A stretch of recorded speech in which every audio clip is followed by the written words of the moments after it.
మహిళలకు ఆస్తి హక్కు కల్పించిన ఘనత తేదేపాకే దక్కుతుందని రాష్ట్ర న్యాయ మైనారిటీ సంక్షేమ శాఖ మంత్రి ఎన్ఎండి ఫరూక్ పేర్కొన్నారు. నంద్యాల పట్టణంలోని టీడీపీ కార్యాలయంలో అంతర్జాతీయ మహిళా దినోత్సవాన్ని నిర్వహించారు. మహిళా నాయకురాళ్లను సన్మానించారు.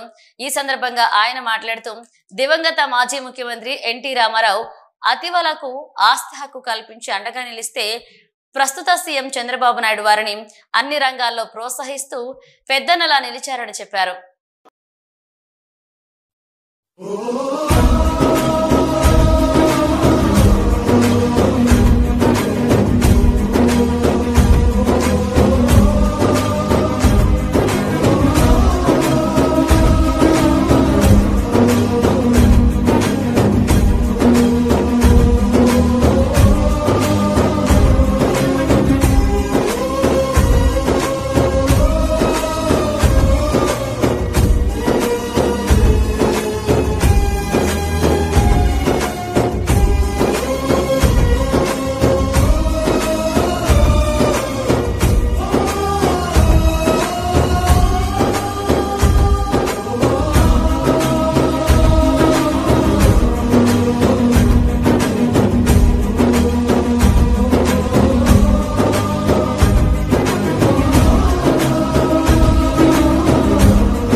ఈనాడు అంతర్జాతీయ మహిళా దినోత్సవం సందర్భంగా మా మినిస్టర్ గారైనటువంటి మా ఫరూక్ సార్ గారి ఆధ్వర్యంలో ఇక్కడ నంద్యాల పట్టణంలో మహిళలందరితో చాలా ఘనంగా మా ఆఫీస్లో మహిళా దినోత్సవ వేడుకలు ఆడపిల్లలందరినీ గౌరవంగా సత్కరించడం జరిగింది.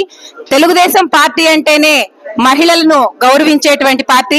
అది మనందరికీ కూడా బాగా తెలుసు. ఒక ఆస్తి హక్కు అయితేనేమి, ఇంకా మహిళలు ఆర్థికంగా సామాజికంగా ముందుకు రావాలని చెప్పేసి అన్ని విధాలా మనకు సహకరిస్తున్నటువంటి తెలుగుదేశం పార్టీ మరియు మా ఫరూక్ సార్ గారు మాకు అన్ని విధాలుగా అండగా ఉండబట్టే మేము ఈ రోజు ఇక్కడ ఈ స్థాయిలో ఉన్నాము.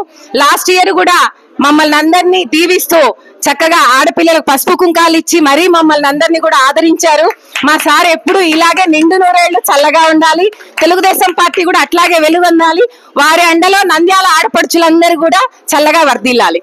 జాతీయ మహిళా దినోత్సవాన్ని వేడుకలు జరుపుకోవడం జరిగింది. ఈ సందర్భంగా ఫరూక్ సార్ గారి చేతుల మీదుగా అందరికీ శాల్వాలు కూడా సత్కరించడం జరిగింది. ఈ సందర్భంగా సార్ గారికి కృతజ్ఞతలు తెలియజేస్తున్నాను. మన ముఖ్యమంత్రి గారు ప్రతి దాంట్లోనూ మహిళలకు మంచి స్థానం కల్పిస్తున్నారు. ఇలాంటి గవర్నమెంట్ ఉన్నందుకు మనందరికీ కూడా చాలా సంతోషము. ఈ అవకాశం ఇచ్చిన నమస్కారము. ఇంటర్నేషనల్ ఉమెన్స్ డే సెలబ్రేషన్స్ ఇక్కడ నంద్యాల టీడీపీ ఆఫీస్ లో ఎన్ఎండి ఫరూక్ గారి ఆధ్వర్యంలో జరుగుతున్నందుకు చాలా సంతోషంగా ఉంది. ఇక్కడ మేము గత ఎలక్షన్ లో సార్ గారితో పాటు ఎంత కష్టపడి పని చేసినాము, అలాగనే ఇప్పుడు ఈ సెలబ్రేషన్స్ మాకు చాలా సంతోషంగా ఉన్నాయి. మరియు చంద్రబాబు గారి నాయకత్వము, లోకేష్ గారి నాయకత్వము, డిప్యూటీ ముఖ్యమంత్రి వచ్చేసి పవన్ కళ్యాణ్ గారి నాయకత్వంగా వర్ధిల్లాలని కోరుకుంటున్నాను. మహిళల గురించి చెప్పడం ప్రత్యేకంగా చెప్పాల్సిన అవసరం లేదు. మహిళలు ఇన్స్పైర్ తీసుకొచ్చిన వ్యక్తి ఎన్టీ రామారావు గారు. ఎన్టీ రామారావు గారు రాజకీయాలు వచ్చిన తర్వాతనే మహిళలు ఇళ్ల నుంచి బయటకు వచ్చారు. నేను దాదాపుగా 67 సంవత్సరాలు 1967 నుంచి రాజకీయాల్లో ఉన్నాను. మా ఇంటి కుటుంబంలో ఎవరో ఒకరు ఉన్నారు. తర్వాత కంటిన్యూగా నేను వచ్చాను. ఇప్పుడు కూడా మహిళలు వచ్చేవాళ్ళు కాదు.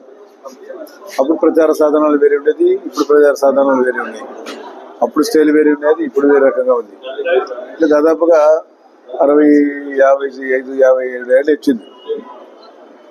సరే మేము వచ్చి కూడా దాదాపు 44 సంవత్సరాలు అయిపోయింది. మరి ఎన్టీ రామారావు గారు వచ్చిన తర్వాతనే మహిళలు బయటికి రావడం, ఎన్టీ రామారావు చూడాలా, ఆయన రాముడిగా, కృష్ణుడిగా, రావణుడిగా అన్ని రకాలుగా చూసాం. అటు ఎట్లుంటాడు ఎన్టీ రామారావు గారు చెప్పి ఆయన ఇంట్లో నుంచి బయటకు వచ్చి ఆ రోజు హెలికాప్టర్ ఎత్తి ఓట్లు వేసినారు, ఇంటికి పిలుచుకుపోయి ఓట్లు వేసినారు, స్పాంటైనస్గా వచ్చినారు ఎన్టీ రామారావు. 1982లో కానీ 83లో కానీ 85లో కానీ ఎన్నికలు వచ్చినప్పుడు ఆ రకంగా ఎన్టీ రామారావు గారు వచ్చిన తర్వాత ఆడబిడ్డలకు ఆస్తిలో సమాన హక్కు ఇస్తామని చెప్పడం జరిగింది. రాజకీయ పరంగా వాళ్ళకి అవకాశం కలిగిస్తామని చెప్పడం జరిగింది.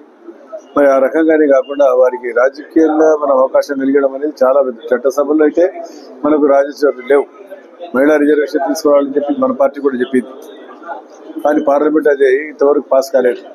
కానీ రాష్ట్ర ప్రభుత్వం నుంచి కూడా మనము ఈ బిల్లును కూడా పాస్ చేసి పంపించాం. మహిళలు కూడా సమాన హక్కు ఇవ్వాలని, అంటే వాళ్ళకు కూడా గుర్తించాలా, వాళ్ళకు కూడా మనం 50% సీట్లు ఇవ్వాలని చెప్పి.